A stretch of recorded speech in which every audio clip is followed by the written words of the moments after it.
Bon, déjà, merci à tous de vous être déplacés. Je vois pas mal de visages que je connais ce soir. Léa, je pense que c'est pareil pour Oui, toi. il y a un peu des copains. Et voilà, donc merci. Ça nous touche énormément de vous voir tous.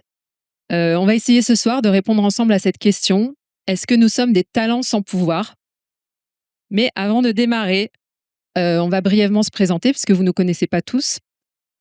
Donc, je m'appelle Sophie, Sophie Aguado. Je suis senior product designer chez Medium. Et j'ai pas toujours fait ce métier. Avant, je faisais un autre métier. Je me suis reconvertie à 8-9 ans par là. Et à un moment donné dans ma carrière, j'ai senti que mon travail manquait de souffle. Je me trouvais un peu face au même mur sans arrêt. Et au début, j'ai un peu mis ça sur le compte des circonstances. C'est-à-dire que je me suis demandé si c'était parce que j'étais la seule designer de mon équipe sur ce fuseau horaire, s'il y avait un décalage culturel, linguistique. Et en fait, à un moment donné, en prenant 2 pas de recul, je me suis rendu compte qu'il y avait un seul problème et que ce problème, il venait de moi et que j'avais du contrôle là-dessus, contrairement aux circonstances. Et ce problème, c'était ma posture. Et donc, je suis allée chercher de l'aide pour ça. Donc, j'ai fait une formation lors de laquelle j'ai rencontré Léa. Et ensuite, je me suis inscrite au programme de mentorat de Hexagon UX. Donc, je ne sais pas si vous connaissez. Si vous êtes une femme, je vous recommande d'aller vous renseigner sur ce programme. Et voilà. Et donc, Léa est devenue ma mentor et elle m'a suivie sur ces sujets-là. Ça a vraiment transformé la façon dont je travaille et je la remercie encore aujourd'hui pour ça. Et voilà, je vais te laisser te présenter. Allez, c'est à moi. Donc, je suis Léa. Moi, je suis aussi issue d'une reconversion. Je suis arrivée dans le design en 2013 et j'ai assez vite orienté ma carrière vers plutôt une carrière de manager. Donc, j'ai monté les échelons assez classiques, product designer, lead designer, head of design, VP design. Et j'ai fait ça jusqu'en 2022. Et puis, j'ai fait un burn-out après avoir scalé une équipe jusqu'à 40 personnes à peu près chez Payfit dans le département design où il y avait plein de corps de métiers différents.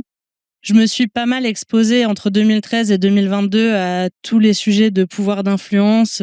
Comment on fait pour avoir une équipe qui travaille sur du design system? Comment on fait pour avoir d'autres personnes qui rejoignent une équipe design? Comment est-ce que on tient compte de notre avis en tant que designer pour influencer la direction d'un produit? Comment on est légitime à la table des décisions? Enfin voilà, il y a toutes ces choses qu'on va creuser tout à l'heure ensemble. Et puis en 2022, j'ai décidé de revenir au craft. Le design me manquait, j'en faisais plus depuis longtemps. Donc là, aujourd'hui, je suis principal et solo designer chez Snowball, qui est une toute petite startup early stage, avec une mission que moi je trouve très cool. On démystifie l'argent, on vulgarise les sujets financiers pour essayer de permettre au grand public de comprendre comment ça marche et d'accéder à une bonne santé financière. En rejoignant Snowball, j'avais quand même envie de continuer de partager ce que j'avais appris pendant ces années à travailler beaucoup sur du leadership et sur des sujets de comment tu positionnes le design à des niveaux stratégiques. Et pour ça, je me suis mise à faire un peu de freelance ponctuellement. Je coach et je mentor des personnes qui ont des profils plutôt senior designer, lead designer, voire head of design. Et presque toujours, c'est ces sujets-là qui reviennent, les sujets quel est mon pouvoir d'influence en tant que designer. C'est une problématique qui est récurrente et j'ai aussi rejoint le design crew. Je viens d'arrêter la collab avec eux, mais pendant plusieurs mois, j'ai travaillé avec eux et notamment avec mon partner in crime, Alexis, qui est derrière. Tu peux te lever, Alexis? Si, vas-y. Comme ça, allez tous lui poser des questions tout à l'heure parce que Alexis était VP Design et User Research chez Deezer et aujourd'hui, il a pris tout le produit et il est VP Design et Project de chez Deezer. Donc voilà l'exemple d'un designer qui sait vachement bien avoir du pouvoir d'influence. Bravo. Et donc avec Alexis, on a partagé un petit peu nos secrets dans le cadre d'une formation avec le Design Crew. Et voilà, la boucle est bouclée. C'est comme ça que on a été en contact avec Sophie et qu'après on a fait le mentorat. Et en fait, en discutant pendant cet exercice de mentorat, on s'est dit mais waouh, c'est ouf à quel point les designers sont pas armés et équipés sur ces sujets-là.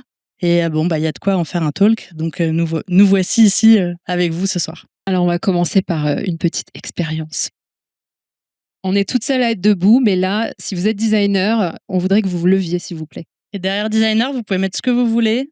Content designer, UX, ok, il n'y a que des designers. Il n'y a que des designers. Trop bien. Ok, alors. Peuvent se rasseoir les personnes qui se reconnaissent dans les phrases qu'on va afficher ici. Donc, votre expertise design a parfois été ignorée lors du déroulement d'un projet. Si ça vous parle, oh non. Au revoir. Faut pas que tout le monde se rasseye. Oh my God. Bon, ça va plus vite que prévu. Il y a quelques Highlanders, bravo.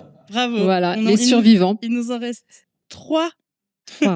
Attention, c'est Squid Games. Vous avez déjà échoué à prioriser vos projets dans une roadmap produit.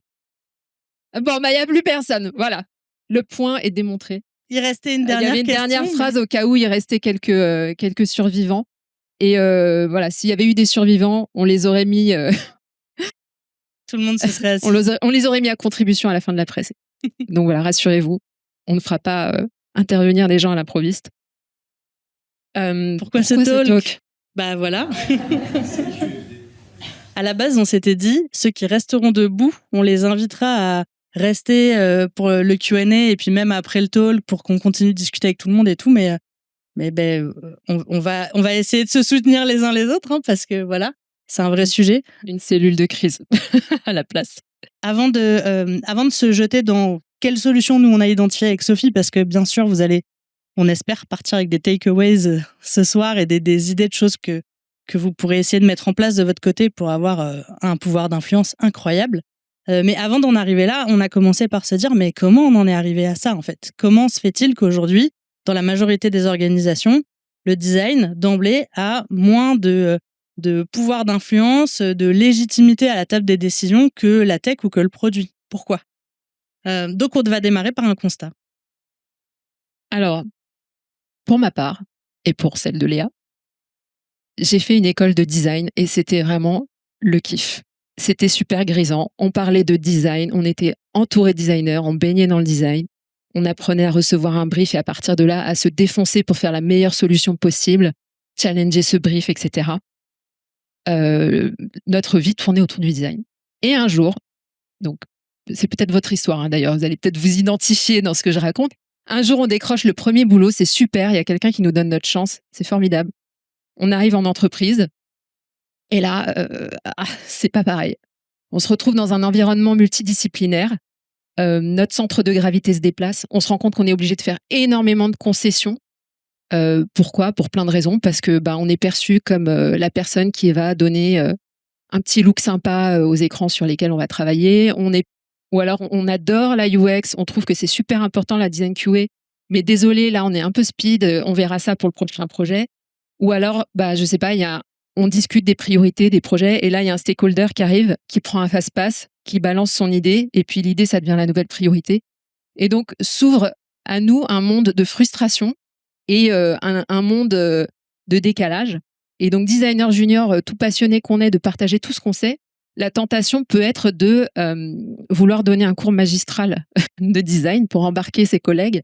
Et je vous décomplexe tout de suite, je l'ai fait aussi, je me suis pris les pieds dans le collant. Et pourquoi est-ce que c'est un problème de faire ça? Parce que, donc je parle à un public qui est sensible au biais cognitif, donc je pense pas que beaucoup de gens découvrent ce concept, mais si c'est le cas, c'est le biais cognitif par lequel, dans un groupe donné, les personnes les moins compétentes vont avoir tendance à surévaluer leurs compétences dans un domaine. Et donc, mon petit designer, il fait la courte échelle là à tous les gens avec qui il collabore pour les faire monter sur cette colline de la confiance. Et puis lui, il attend tranquillement en bas parce que lui, il sait tout ce qui lui reste à apprendre. En fait, il sait tout ce qu'il ne sait pas, contrairement aux personnes avec qui il travaille. Et nous, en plus, il y a un effet un peu loop dans le design. C'est-à-dire que demain, vous me présentez un mur de code et vous me demandez mon avis, j'en pense rien en fait. J'ai pas de regard critique là-dessus. Versus demain, vous présentez quelque chose de visuel à quelqu'un, c'est à la portée de tout le monde de se sentir touché ou pas, d'avoir un avis, etc. Donc ça peut donner cet effet de loop, ce décalage. Si ça vous intéresse de creuser ce sujet, il y a eu une super conférence l'an dernier aux UX Days, donc je vous invite à aller la voir. Et donc, j'enchaîne. Un autre constat qu'on a fait, c'est qu'il y a un souci de posture et de légitimité dans nos métiers.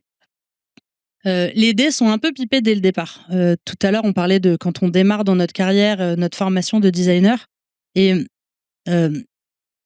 souvent, on a une posture qui est induite d'emblée quand on est en formation, qu'on soit en reconversion professionnelle et qu'on passe par une formation courte ou qu'on soit en formation plutôt initiale de designer, on nous apprend à recevoir un brief et à y répondre. Donc à être dans une approche qui est plutôt celle d'un artisan ou celle historiquement d'un graphiste où on va nous dire, bah voilà le livrable attendu, voilà la deadline, est-ce que tu peux me faire une landing page, un site internet, le prototype d'un parcours utilisateur ou whatever. Et cette posture-là, on va avoir tendance à la garder quand on arrive en entreprise. On arrive et on se met à disposition, on met nos skills à disposition de l'organisation. Et en fait, en faisant ça, d'emblée, ça nous relègue au rang d'exécutant.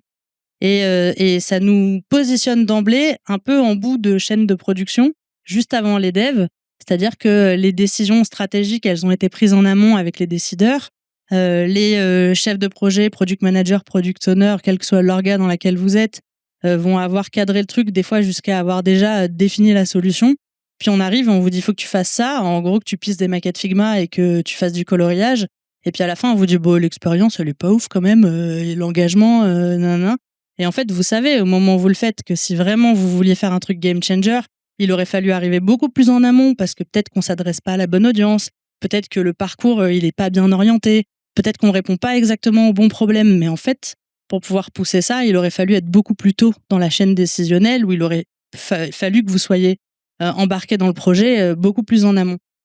Et au-delà de notre posture à nous, ce qui nous coince aussi dans cette posture, c'est que les entreprises elles-mêmes, culturellement, souvent, elles vont nous percevoir un peu comme ça. On a un historique souvent qui est associé à celui d'un graphiste ou d'un web designer et il y a toute cette culture historique de l'agence, etc. Et donc, on va nous voir comme des prestataires et des gens qui vont livrer des choses.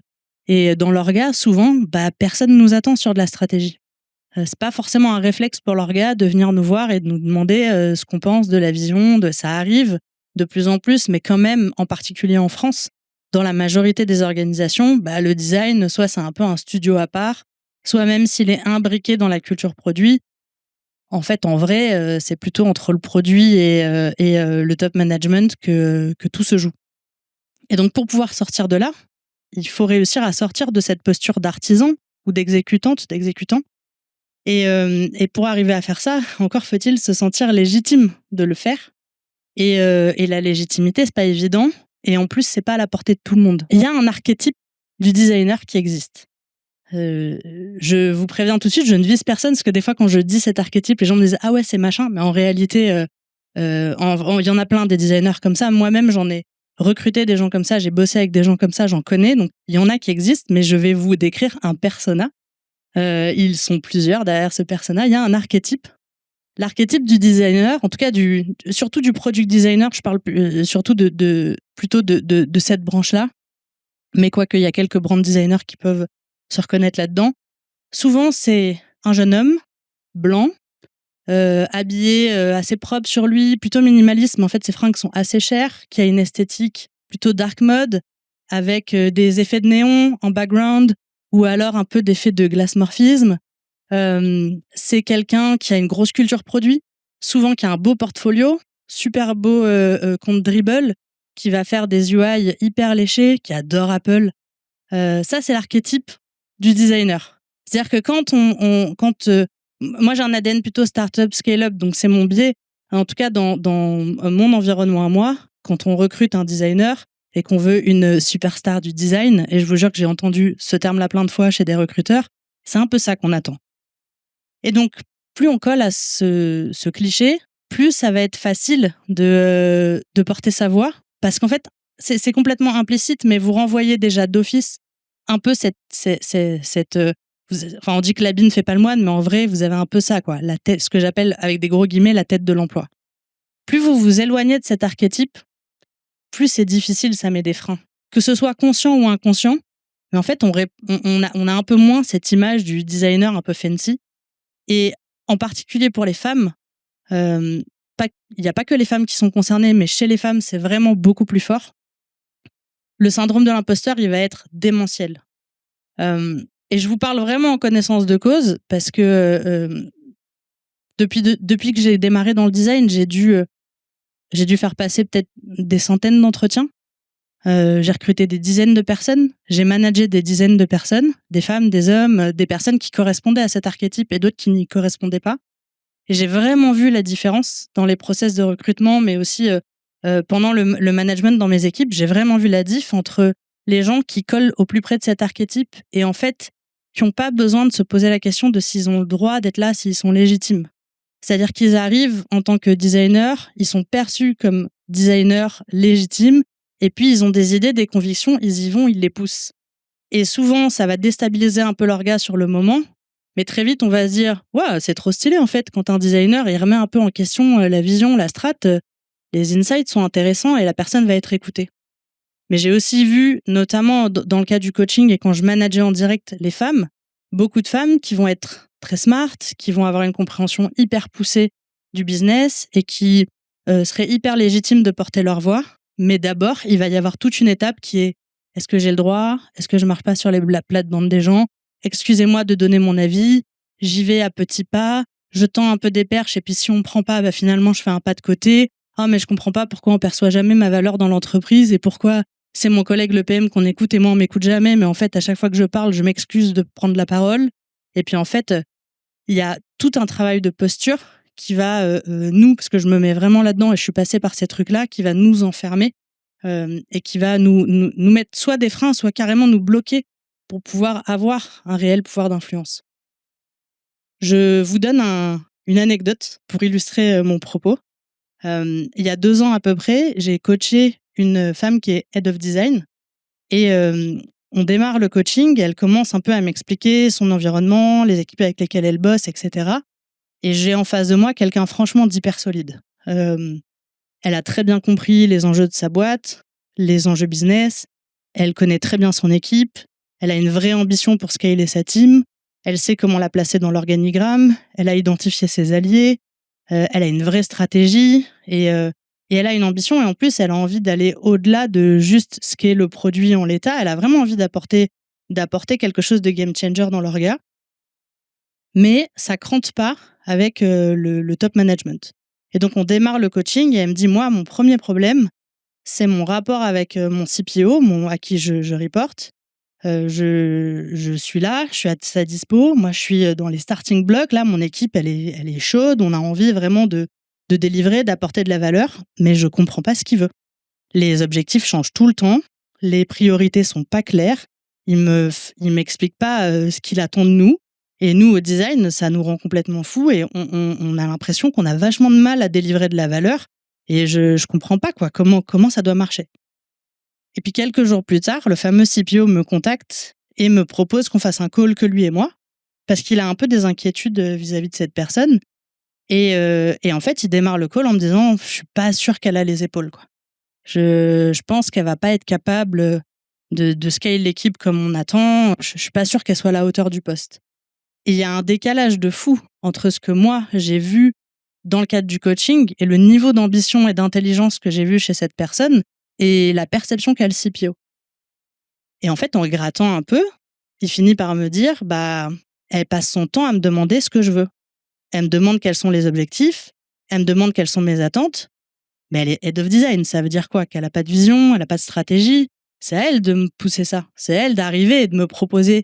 J'ai l'impression qu'elle a pas de conviction, qu'elle a pas de vision, alors qu'elle en avait, mais juste, elle était encore dans cette posture de nous les designers, on répond à une demande et donc je suis à votre disposition, je mets mon équipe à votre disposition, dites-moi ce que vous attendez de moi. Et en face, elle a un leader qui se dit attends, c'est quoi cette head of qui sait pas où elle veut emmener l'équipe, quoi.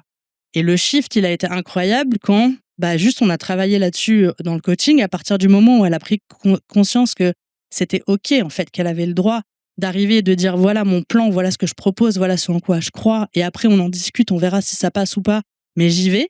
En fait son avancée elle a été assez phénoménale. Mais là où notamment chez Payfit où je manageais des directeurs et des managers et où j'avais dans ces managers des femmes mais aussi des hommes et les hommes souvent la question en performance review ou en one-one c'était comment je passe à l'étape d'après, comment je deviens directeur, comment j'ai une augmentation. En fait pour les femmes c'était d'abord est-ce que j'ai le droit, est-ce que c'est OK et comment je fais, est-ce que je suis légitime, est-ce que j'ai assez de skills, peut-être que je devrais faire encore une 14e formation en management pour être sûr que c'est OK si je le fais, etc. Et en fait ça crée un décalage de fou en fait entre les hommes et les femmes dans l'équipe. Il y a des hommes qui ont le syndrome de l'imposteur. Oui, d'ailleurs, enfin, on pourrait parler des personnes non blanches, des personnes queer.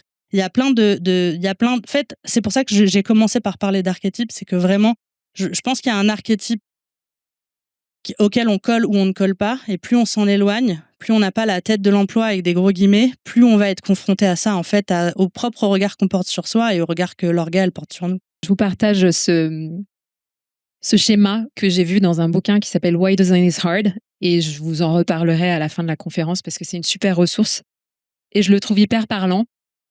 Donc, comme on l'a vu plus haut, on n'apprend pas à faire de la politique en école de design. Et ce schéma, il symbolise vraiment ce truc-là. C'est-à-dire que vous pouvez avoir des super skills, être un crafter de ouf. Si vous ne savez pas influencer, bah, votre impact, il va être limité. Vous êtes un peu sur l'autoroute de la frustration. Moi, j'appelle ça comme ça. Et par contre, quelqu'un qui aura un peu moins de skills, donc là, évidemment, le graphique, il est caricatural. On a quand même envie d'avoir quelqu'un d'un peu solide, qui a un petit peu à manger niveau skills. Mais voilà, si cette personne, elle est capable d'influencer les gens autour d'elle, eh ben, son impact, il va être démultiplié. Et donc, depuis tout à l'heure, je vous parle d'impact. On peut utiliser un autre mot pour ça, c'est de la politique. Et la politique, souvent, dans la communauté design, c'est un vilain mot parce qu'il est très connoté. Je pense pas que ce qu'on voit aujourd'hui dans le paysage politique, ce soit un truc qui nous inspire énormément. Souvent aussi, quand on regarde, je sais pas, des shows qui parlent de politique, c'est des gens qui se font des croche-pattes, qui tirent la couverture à eux, dans leur intérêt personnel. Voilà. Donc, personne, évidemment, n'a envie d'être associé à ce genre de mentalité. Mais voilà, cet effort, si vous voulez avoir de l'impact, il doit avoir lieu. Et si vous voulez vous retirer de ce jeu-là, bah, c'est votre droit le plus strict. Mais vous allez sans doute être très frustré. Et on va évidemment entrer dans les solutions. Et j'espère qu'on va déconstruire ce que vous mettez derrière le mot politique en tant que designer et que vous allez vous autoriser à faire des choses. Je vais vous partager une anecdote personnelle. Un de mes managers, c'était un ancien conseiller d'un président de la République.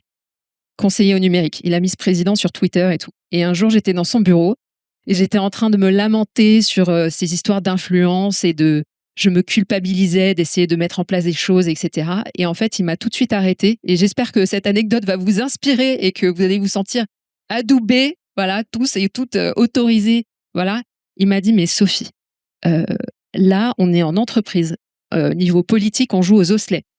Donc voilà, j'espère que je désamorce un truc et que ça ira mieux pour vous pour la suite. Alors, ne pas faire de politique, voilà, et on va enfoncer le clou, on va taper un peu une dernière fois sur le clou. Ne pas faire de politique en tant que designer, c'est votre droit le plus strict, mais ça veut dire que vous acceptez de subir celle des autres autour de vous, celle de ceux qui vont oser se lancer là-dedans, tout simplement. Alors, heureusement, il y a des solutions. Enfin, on espère que ça va vous aider, là, ce qu'on va vous partager. Mais en tout cas, la bonne nouvelle, c'est qu'il n'y a pas besoin d'être VP, Head of, Chief Design Officer pour déjà avoir un pouvoir d'influence. C'est à la portée de tout le monde. Même si vous êtes junior, même si vous êtes stagiaire design, même si vous êtes en reconversion, en vrai, toute personne qui n'est pas trop sociopathe et qui arrive un peu à communiquer avec les autres peut avoir un peu de pouvoir d'influence. Oui, oh là là, il y a un clic. Attends. Voilà. Désolée, j'ai senti une inquiétude monter dans la salle. J'espère que ça va mieux. Oui, il n'y a pas besoin de vendre son âme au diable pour faire de la politique en entreprise. On peut le faire de façon tout à fait vertueuse, bienveillante. Ça n'est pas antinomique. En général, moi, la première chose que je demande aux gens quand on commence à travailler un peu sur la posture et le pouvoir d'influence, c'est est-ce que tu as des alliés ? Qui sont tes alliés ? En général, on a toujours des alliés en entreprise parce que les alliés, c'est pas forcément des espèces de mécanismes un peu hypocrites ou très intéressés. C'est pas de la manipulation. En fait, les alliés en entreprise, c'est juste les gens qui perçoivent votre valeur et dont vous percevez la valeur en retour. Donc, la personne avec qui vous avez l'habitude d'aller déjeuner, celle avec qui vous prenez un café de temps en temps. Si vous êtes en full remote, bah, la personne avec qui vous faites des e-coffee ou juste que vous appréciez, et celle qui partage ses idées, et vous vous dites que c'est cool, celle qui vient vous faire du feedback et voit la qualité de votre travail, bah, ces personnes-là, ce sont déjà des alliés. Et souvent, on passe à côté, alors que c'est OK d'expliciter, de proposer de vraies alliances. Et ça se fait de façon assez simple et assez organique, en fait. Déjà, on a la chance d'être dans un écosystème où c'est plutôt facile de créer du contact avec les gens. Honnêtement, j'ai jamais vu personne dans une boîte. Si vous allez voir, je sais pas, vous parlez jamais avec les sales, vous allez voir un sales n'importe lequel et vous lui dites, hey, en fait, je pense que ton travail, il a un impact de fou sur l'expérience des clients et en vrai, je sais pas ce que vous faites. Viens, on prend un café et tu m'expliques. Bah, il y a peu de chances que la personne vous dise non. En vrai, les personnes sont plutôt open. Aller spontanément, de façon proactive, oser créer des connexions. C'est pas si compliqué que ça. Faut juste, encore une fois, accepter de sortir de sa posture, de plus être dans l'attente et d'y aller. Et là où ça devient vraiment magique, c'est quand les alliances, on commence à les mettre à contribution de nos idées et des batailles qu'on porte. Ça peut être, par exemple, vous avez une prise de parole à faire en public, soit un talk comme nous on fait aujourd'hui, ou ça peut être en interne. Vous devez faire un all-end et pousser, je sais pas, dans une keynote produit, parler de ce que votre équipe a fait et c'est terrifiant. Bah, c'est ok de demander à vos alliés, donc faites les personnes avec qui vous avez des bonnes connexions dans la boîte, et tu veux pas faire une petite répétition en amont avec moi, et puis tu veux pas venir à la presse, et tu serais ok pour te mettre tout devant là, histoire que je sente qu'il y a quelqu'un qui croit en moi et que ça me donne de l'énergie. Bah, c'est con, mais ça crée une petite caisse de résonance et ça crée une atmosphère plutôt bienveillante et c'est perçu de façon totalement inconsciente, mais dans leur regard, si vous vous mettez à la place d'un manager ou de quelqu'un qui fait partie du top management et qu'en fait, à chaque fois que cette personne, elle entend parler de vous, elle perçoit que vous avez une certaine aura, que les gens croient en vous, ça contribue à vous donner du corps. Et pour vous donner un autre exemple de ce qu'on peut faire avec des alliés, imaginons que demain, je sais pas, les sujets souvent qui sont un peu durs à pousser quand on a besoin de budget, c'est créer une équipe design system ou pousser pour faire de l'accessibilité en entreprise. Bah, typiquement, ce genre de sujet, vous n'arrivez pas à avoir le budget. Si vous allez voir le CPO et vous dites, hey, en fait, on n'a personne qui travaille sur le design system, on n'a pas de design system, donc ça serait bien qu'on ait 2 devs et un lead design system et 2 designers dédiés et un design ops, parce qu'en fait, dans l'autre boîte d'à côté, ils ont ça. On va vous dire, cool, mais l'argent, ça va servir à autre chose. Et puis, on repart la queue entre les jambes, un peu déçu. Ça, c'est quand on est tout seul. Mais quand on a des alliés, on peut commencer par en parler avec eux pour établir une stratégie de groupe et se dire, OK, on pense qu'il nous faut un design system. C'est quoi les arguments qui peuvent jouer en notre faveur? Et là, on y réfléchit ensemble. On va porter ça ensemble. Et si dans vos alliés, il y a un lead dev, un PM, un autre designer et que vous êtes un groupe, déjà en face, c'est plus vous tout seul face à la hiérarchie, c'est la hiérarchie face à un département. Et là, votre demande, elle va être prise en considération. Et quand bien même on vous dirait non, bah, il n'y a rien qui vous empêche de faire les choses en pirate avec vos alliés. Et en fait, vous dire, OK, on n'a pas de budget pour monter une équipe design system. Vas-y, viens, on le fait de façon collaborative. On va monter quelque chose. Peut-être que ce sera minimaliste. Peut-être que ce sera pas le truc le plus game changer de l'histoire. Mais ça sera good enough pour nous.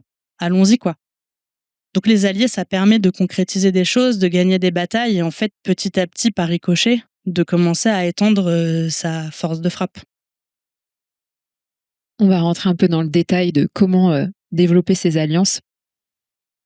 La meilleure pub que vous puissiez espérer, c'est celle que vous serez pas obligé de faire vous-même. Et donc, on n'est pas dans le film Inception. Il faut faire germer cette idée chez les autres. Et par quoi ça passe? Alors moi, ce qu'on a envie de vous proposer avec Léa, c'est déjà de commencer par bien faire votre travail. C'est un peu le socle pour espérer qu'on parle bien de vous. La deuxième strate au-dessus de ça, c'est l'inclusivité dans votre travail.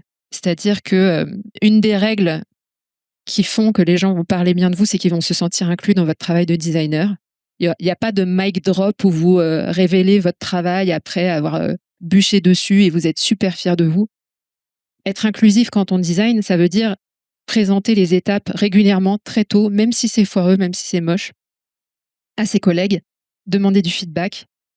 Et surtout dans les moments d'ambiguïté, j'ai envie de vous dire. Dans les moments où on ne sait pas où on va exactement, où on se heurte à des problèmes, c'est dans ces moments-là que vous allez faire naître des belles collaborations, des beaux moments de travail de groupe avec ces personnes-là et qui vont renforcer l'image positive qu'ils ont de vous.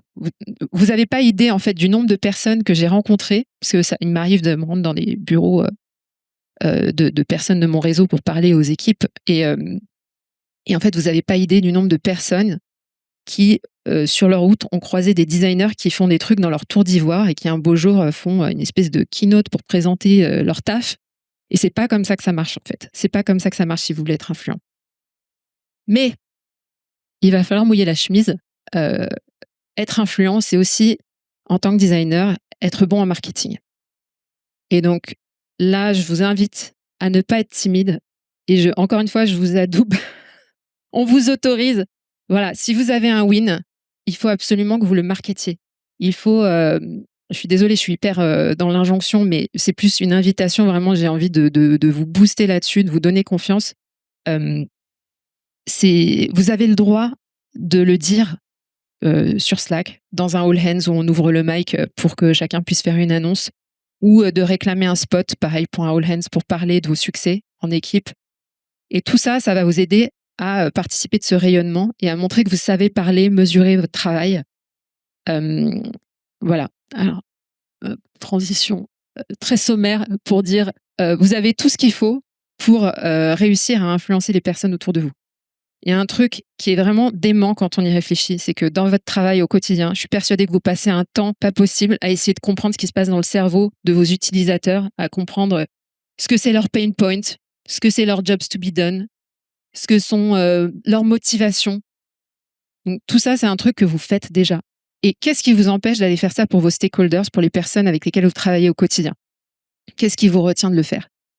J'ai l'impression que les relations en tant que designer, quand j'en entends parler autour de moi, elles sont le terreau de grosses frustrations, de grosses incompréhensions. Et vous êtes vraiment armés pour dépasser ça. Et en fait, à un moment, ça devient presque un jeu. C'est comment je vais craquer cette relation, en fait. Comment je vais comprendre ce qui est important pour cette personne, pour lui parler de ce que je vais produire, mais à la lumière de ce que cette personne tient comme super important, en fait, dans ses priorités, dans ses objectifs, dans ce qu'elle cherche à accomplir dans l'entreprise. Donc, tout ça va vous permettre, en fait, de devenir un décodeur. Je vous invite à devenir des décodeurs aussi. J'ai appelé ça le feedback derrière le feedback. C'est un truc que j'ai lu, mais je trouve ça super puissant. Souvent, quand on va vous faire du feedback sur votre boulot, vous allez potentiellement entrer dans un truc de rejet parce qu'on va directement vous parler de solutions. La solution, c'est rarement la bonne, mais le problème, il est souvent vrai. Et donc, à partir du moment où vous entrez dans ce mindset, c'est beaucoup plus facile de dialoguer avec les personnes autour de vous et de ne pas être dans une posture où vous subissez ce feedback, ces éléments qu'on vous propose de retravailler. Et donc, soyez des décodeurs. C'est-à-dire, on vous dit, je sais pas, il faut grossir le texte. La réponse, c'est pas design system, non. La réponse, c'est oui, en effet, il y a un problème de hiérarchie. Et donc là, vous traduisez ce que la personne vous dit en langage designer. Donc, vous l'éduquez, mais sans lui faire un cours magistral de design, comme on a vu au début. Vous n'êtes pas dans une posture un peu comme ça, hyper top-down, je te passe mon savoir. C'est vraiment un truc où vous réexpliquez avec les bons termes, vous les outillez en fait.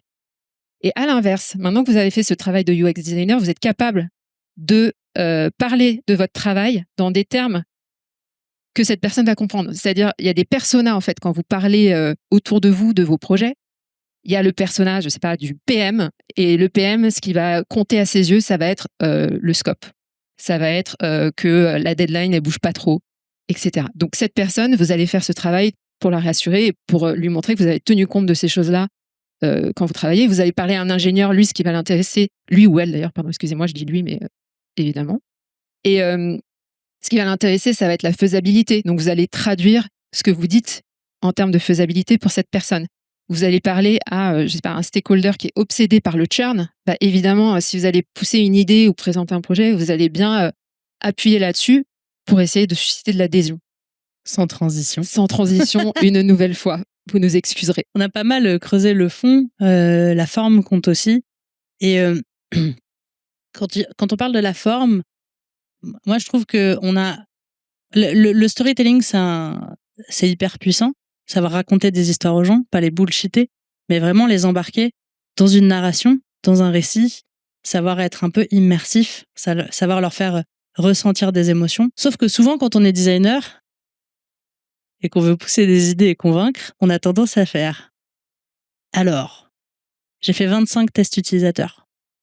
De ces tests utilisateurs sont ressorties 18 hypothèses. On a fait un design sprint avec 8 workshops, dont des Crazy 8 qui ont généré 40 idées. Voilà les 40 idées. Ensuite, après ça, on a invité des gens à venir faire une session de brainstorming à partir de laquelle on a établi un prototype qu'on a pu amener en guérilla test. En fait, on va décrire la méthode. Et j'ai fait ci, et j'ai fait ça. Parce qu'on a l'impression que ça nous donne du corps, que ça nous donne de la légitimité, qu'on montre qu'on est solide. Mais ça encore, c'est une posture d'étudiant. C'est à l'école qu'on décrit comment on a travaillé. Ou c'est quand on vous recrute et qu'on vous demande de donner votre process design, parce qu'au moment où on vous recrute, on veut juste savoir si vous savez faire un double diamant et que vous avez compris qu'il faut pas s'arrêter à juste livrer des interfaces, mais qu'il faut résoudre des problèmes en amont, comprendre son audience, etc. Mais une fois que vous êtes sur le terrain et que vous êtes dans le game, on s'en fout de comment vous bossez. Peut-être que vous avez bossé 2 heures de votre côté et c'est fine en fait. Ce qui va compter, c'est pas ça. Ce qui va compter, c'est la valeur que vous essayez d'apporter. Et il y a rien de plus puissant pour expliciter la valeur que vous voulez apporter que de raconter une histoire. Par exemple, si vous avez des personas, si vous connaissez votre audience, de donner l'exemple d'un vrai utilisateur ou d'un persona et de dire « Vous voyez, Sarah, elle a ce problème dans sa vie aujourd'hui. Elle est confrontée à ça. Voilà ce qu'elle ressent. Voilà ses pains. Voilà son contexte. Voilà son quotidien. Mais la bonne nouvelle, c'est qu'on peut lui apporter de la valeur. Si on faisait ça pour Sarah, voilà ce que ça lui apporterait et ce serait game changer. » Et en fait, à la fin, quand vous faites une presse, vous présentez tout votre process et tous vos workshops et tout ce que vous avez fait, ou alors les résultats d'une user research où vous dites voilà toutes les métriques quanti et voilà tous les verbatims. En fait, les gens vont se souvenir d'un ou deux détails éventuellement de la presse, mais au bout d'une semaine, ils ont déjà oublié ce que vous étiez en train de leur dire. Si vous racontez une histoire, les personnes à qui vous l'avez partagée se rappelleront peut-être pas du détail des slides, mais elles se rappelleront de l'essence du récit. Raconter des histoires, c'est hyper puissant pour embarquer les gens, pour les fédérer, et c'est hyper puissant aussi pour avoir une position qui soit mémorable. Et en plus, alors cette idée-là, c'est juste après, je l'ai piquée à Alexis. On a un super pouvoir, nous les designers. En général, on se plaint dans l'orga quand les gens viennent nous dire « Tu peux mettre en page mes slides, faire des trucs jolis avec le thème, machin ». Et ça nous saoule parce qu'on n'a pas envie d'être juste des pots de crayons de couleur et qu'on estime qu'on vaut mieux que juste mettre en page des PowerPoint ou des Google Slides ou des Figma ou des whatever. Mais en réalité, c'est un vrai super pouvoir pour embarquer. Et quand on sait raconter une histoire et qu'elle est hyper immersive et qu'en plus de ça, on la rend visuelle et qu'on crée un monde imagé soit avec de belles illustrations, soit avec un prototype, des petits effets, etc. Juste la petite dose de paillettes, en fait, qui suffit pour donner un peu de vie, un peu de corps à notre histoire. Ça rend le truc encore plus puissant et ça peut être un vrai super pouvoir pour embarquer les gens.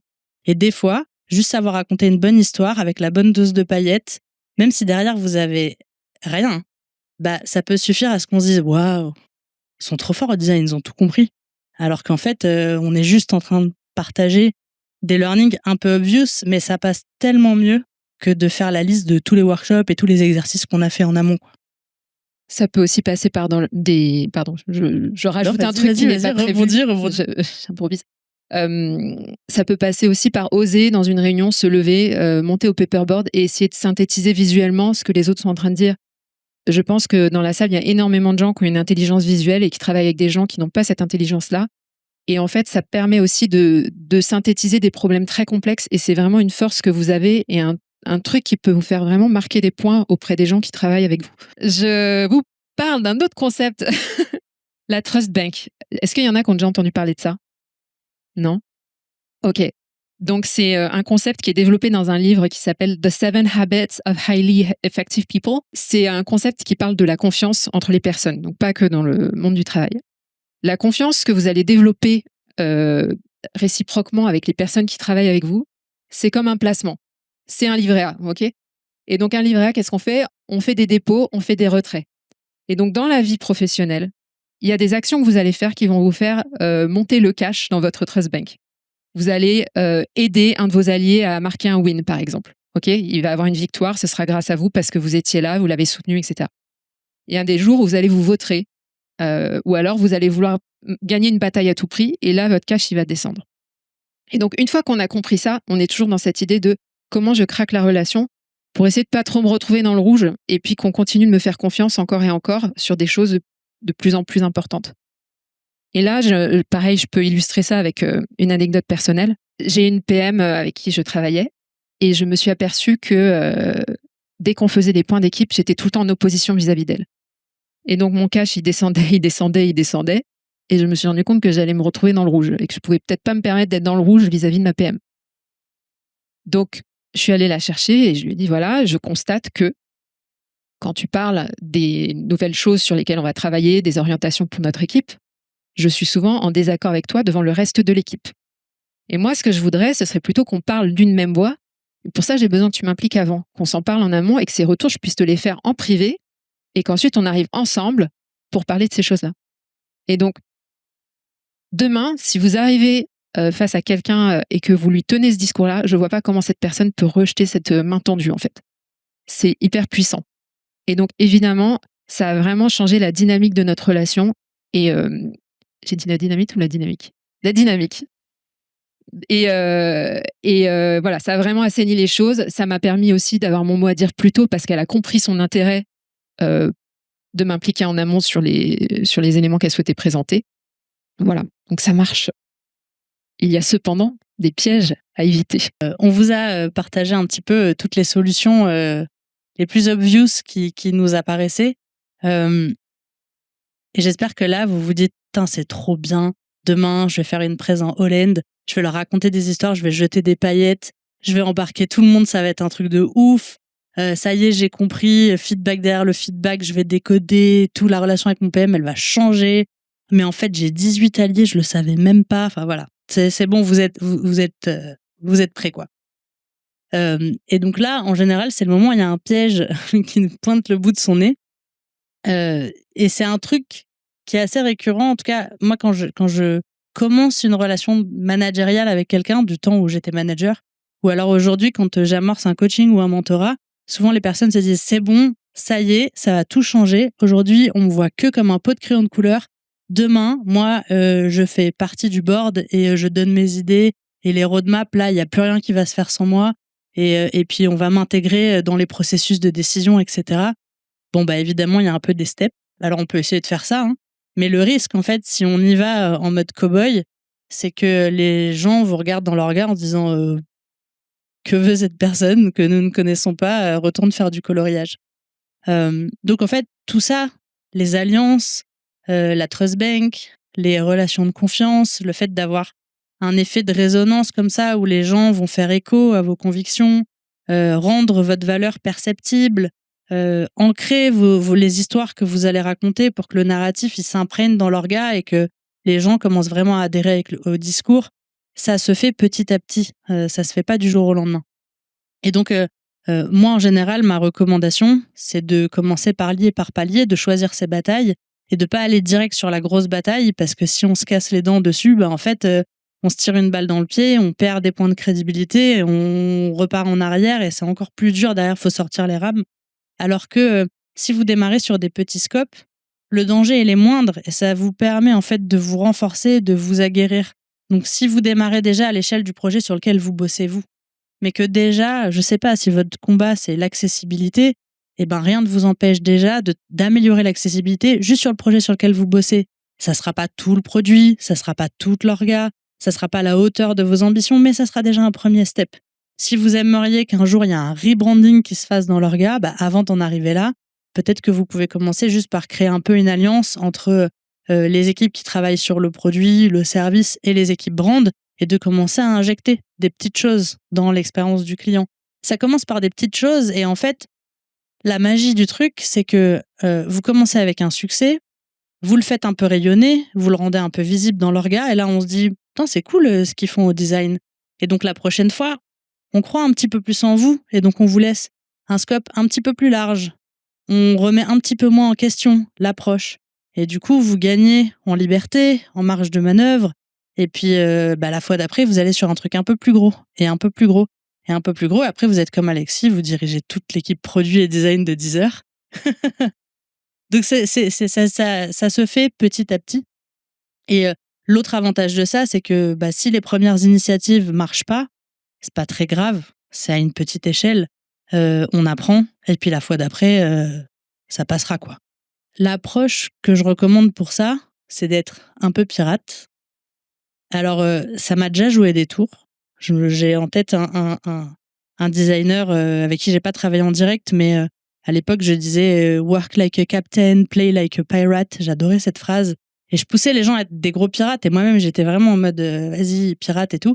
Et en fait, lui, il a opéré un espèce de sabordage avec son équipe. Et ils se sont mis le top management à dos et tout. Donc, c'est un peu pirate. Hein, j'ai pas dit kamikaze ou whatever. On y va tranquille, quoi. Mais en fait, qu'est-ce que ça veut dire être opportuniste et un peu pirate? Imaginez que vous voulez faire plus de user research, vous voulez faire des tests utilisateurs. Et comme d'habitude, on vous dit, on n'a pas le temps, on n'a pas le budget. Mais en fait, l'après-midi, vous n'avez pas de meeting. Qu'est-ce qui vous empêche de prendre votre proto et d'aller faire des guérilla tests? Ok, ça sera peut-être pas sur les utilisateurs que vous vouliez à la base. Ok, peut-être que le recrutement, il sera un peu bancal. Ok, ça sera peut-être pas dans l'état de l'art, etc. Mais ça sera toujours mieux que pas de test utilisateur du tout. Et puis si vous le faites en pirate et que ça foire, qui va le savoir? On s'en fout. Mais par contre, si ça marche et que vous arrivez et que vous dites, ben en fait, j'ai fait des tests utilisateurs de façon proactive et j'ai appris des trucs de ouf, ben là, on va se dire, trop bien. Personne va vous dire non, t'avais pas le droit. Les gens vont se dire, putain, mais trop smart cette personne, elle a pensé à aller voir d'elle-même des users et puis elle a appris des trucs qui ont de la valeur et boum, vous avez gagné des points en plus. Donc voilà, être un peu pirate, ça veut juste dire, ça revient en fait à ce qu'on disait au début, ça veut juste dire sortir de sa posture d'exécutant et puis s'autoriser à faire les choses comme vous les sentez et vous dire que vous êtes légitime pour le faire et que vous n'êtes pas obligé d'être enchaîné à Figma à ne faire que des maquettes, quoi. Atterrissons. On peut débattre, et je pense qu'on va débattre quand ce talk sera terminé, sur la maturité produit de votre entreprise, sur le contexte dans lequel vous évoluez, sur telle personnalité avec laquelle vous travaillez. On a envie de vous inviter à vraiment dézoomer un maximum. Et là, si vous regardez autour de vous, on évolue tous sur le même marché du travail. Et chaque personne qui va apporter sa pierre à l'édifice va faire en sorte que cette maturité produit de l'endroit où elle évolue, elle va évoluer un petit peu et la personne qui prendra la suite, elle apportera sa pierre et vous, la boîte où vous irez, peut-être que la personne d'avant, elle aura fait le taf. Et donc voilà, c'est votre droit le plus strict, encore une fois, de ne pas le faire. Mais je pense que quand on dézoome et qu'on voit les choses de cette façon-là et qu'on se dit, on ouvre une brèche et ensemble, en fait, en prenant conscience de notre posture et de ces choses-là, on va faire évoluer les choses un peu partout, ben, c'est quand même assez enthousiasmant. Beaucoup plus que de rester dans nos frustrations à subir les relations professionnelles qu'on a dans le quotidien. Attends, j'ai une anecdote, c'était pas Vas-y. prévu. Sur l'histoire de la brèche, quand je travaillais chez Payfit, j'ai essayé d'avoir une équipe qui fasse du service design. Parce que chez Payfit, on avait une équipe globale, des équipes locales, des produits complexes, un produit cœur, plein de petits produits annexes qui s'ajoutaient à ce produit-là. Donc en fait, assez vite, on avait des expériences qui pouvaient être complexes et imbriquées, qui nécessitaient de faire du service design, d'aller au-delà de juste des parcours utilisateurs dans une solution donnée, mais vraiment de dézoomer et de voir le business d'en haut. Et j'ai jamais eu le budget pour ça. Mais du coup, je me suis dit, bah, je vais le faire moi-même. Donc, j'ai commencé à pousser pour qu'on identifie quels étaient nos golden pass, tous les parcours clés de la boîte, pour qu'on apprenne à faire des services blueprint, pour qu'on commence à intégrer des réflexions de designer dans des exercices de leadership, notamment dans les off-site. En étant VP, ça m'a un peu ouvert les portes. Enfin, pas un peu, ça m'a ouvert les portes c'est un truc de meuf, désolé, ça m'a ouvert les portes des réflexions leadership et j'ai pu travailler en direct avec les C-level et ça m'a permis d'amener les outils du design et notamment du service design dans ces exercices de réflexion qu'on faisait avec le top management. Et j'ai pas réussi à recruter des équipes, mais en fait j'ai juste réussi à démontrer la valeur du service design et la puissance potentielle que ça pouvait avoir dans une orga comme Payfit. Je pars de Payfit. Je suis remplacée par un autre VP design qui lui avait déjà bossé avec des service designers. Et en fait, le terrain était déjà un peu préparé, c'est-à-dire que la valeur du service design avait déjà été démontrée. Donc lui, il s'est engouffré dans cette brèche-là. Et aujourd'hui, ils ont leur équipe de service designers. Donc, j'en ai pas récolté les fruits. Mais quand vous menez une bataille, que vous créez comme ça une petite faille, puis que vous apprenez quelques mois, quelques années après avoir avoir quitté l'orga, que déjà le truc est pas mort et qu'en plus l'équipe derrière, elle a pris ça et puis elle s'est engouffrée dedans et elle a continué un peu ce chantier-là. C'est trop kiffant. En vrai, c'est trop kiffant et ça donne de l'espoir pour le niveau de maturité de nos métiers. Et donc, est-ce que les designers sont des talents sans pouvoir d'après vous, après tout ce qu'on vient de vous expliquer? Nous, notre réponse, c'est que, en fait, le pouvoir d'influence, c'est quelque chose qui s'apprend et c'est à votre portée à toutes et à tous. Voilà. J'ai rien à ajouter. Enfin, il n'y a pas de réponse magique en vrai, mais peut-être juste, on a tendance à tout le temps pointer l'orga, le top management, notamment du doigt, quand on est des designers, en étant frustrés qu'on nous écoute pas. Mais souvent, on est les premiers à pas s'autoriser en fait à y aller. Donc juste, il y a rien qui nous interdit de le faire. Et finalement, les designers qui le font, c'est pas toujours possible, c'est plus ou moins dur. Il y a des boîtes qui sont pas prêtes à ça.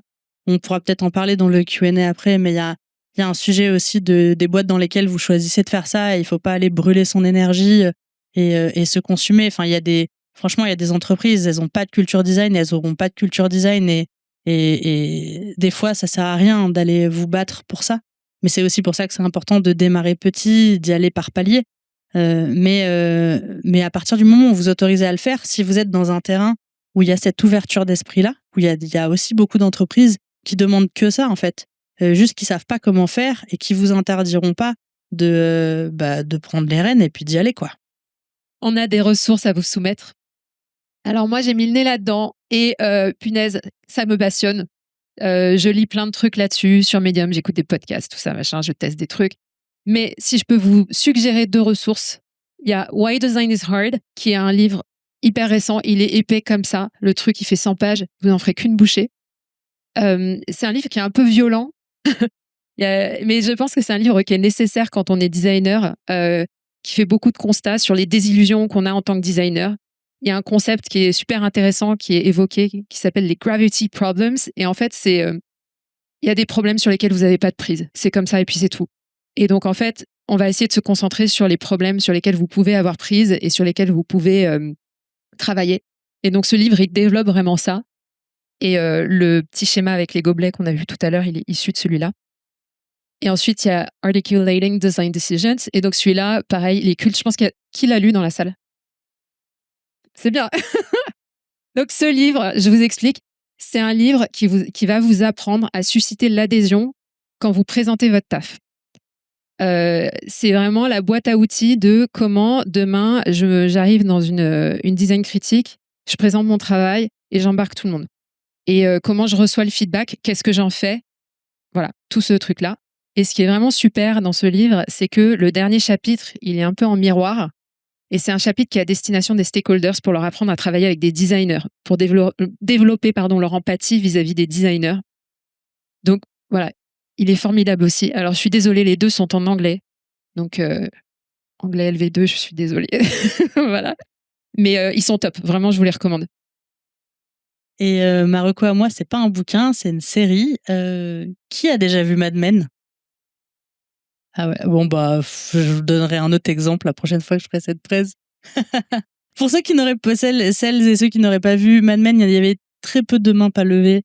Mais je vous fais le pitch. Et les autres pourront me corriger si j'ai pas fait honneur à la série, que j'ai commencé une 4e fois. Il y a 7 saisons.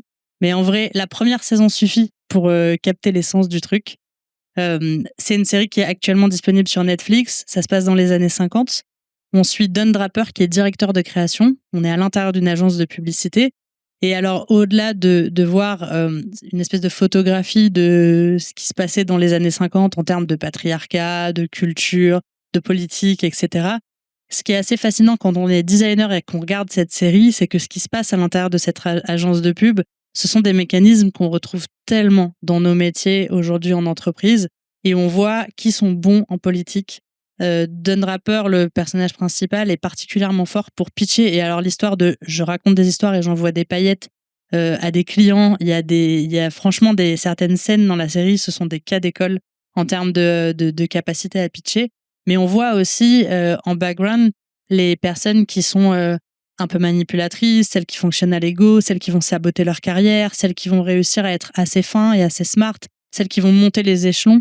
Et du coup, moi, ça m'a tellement inspiré sur plein de choses. Ça m'a un peu ouvert les yeux. Je trouve que c'est une série d'adultes. Elle est assez subtile dans la manière dont elle est écrite. D'adultes, quand je dis ça, il n'y a rien de cochon. Hein. Plus de 18 ans. Mais disons que quand la série est sortie, j'étais beaucoup plus jeune et j'ai pas compris les mécanismes. Je comprenais pas pourquoi c'était lent. J'arrivais pas à je connais pas je sais pas le dire en japonais, mais je connais la traduction littérale. Je sais qu'au Japon, on parle de savoir lire l'air. Et j'aime beaucoup cette expression parce que je trouve que ça se prête bien à Mad Men, mais ça se prête très bien au jeu de pouvoir d'influence. Souvent, il y a énormément de choses qui se passent dans les non-dits. C'est souvent dans les dynamiques entre les orgas et dans ce que les gens disent, mais aussi ce qu'ils ne disent pas, qu'on capte un peu qui a du pouvoir d'influence, qui n'en a pas, et quelle capacité d'écho on a sur les autres. On va passer aux questions-réponses. Oui. Donc on va faire une petite session d'échange et dans tous les cas, nous après, on reste avec Sophie si vous voulez prolonger la discussion. Il y a des pizzas qui sont arrivées. Voilà, ne vous enfuyez pas si vous avez envie de continuer. Est-ce qu'il y a des questions ? Bonjour, merci pour la présentation déjà, hyper intéressante. J'ai pas mal de petites questions. Alors, juste petit contexte, je m'appelle Aline, j'ai 6 ans d'expérience dans le domaine du design. Je viens de débuter un nouveau job aujourd'hui. C'est mon premier jour. Merci, dans une start-up. Et j'ai passé la journée en fait à essayer de trouver des alliés, à essayer de comprendre le fonctionnement, le contexte, qui peut m'aider, comment ça se passe, etc. Je suis dans une start-up. On est 2 designers pour l'instant. Et je pense que ça, bon bref, on s'en moque. Tout ça pour dire que je me rends compte, maintenant que j'ai terminé cette première journée, qu'il y a déjà pas mal de problématiques côté design. Sur le fait qu'il y a déjà eu d'autres designers avant et eux n'ont pas réussi à créer à obtenir de la conversion. Ils ont fait des ateliers, ils ont fait des choses qui n'ont pas marché. Donc il y a déjà des a priori concernant le design. Et vu que je viens d'arriver, je suis en train de me dire, ok, quels sont les éléments que je vais pouvoir mettre en place pour essayer justement de trouver mes alliés, d'essayer de pitcher des choses, d'essayer de faire changer les choses, parce que pour l'instant, le design n'est pas forcément pris en compte.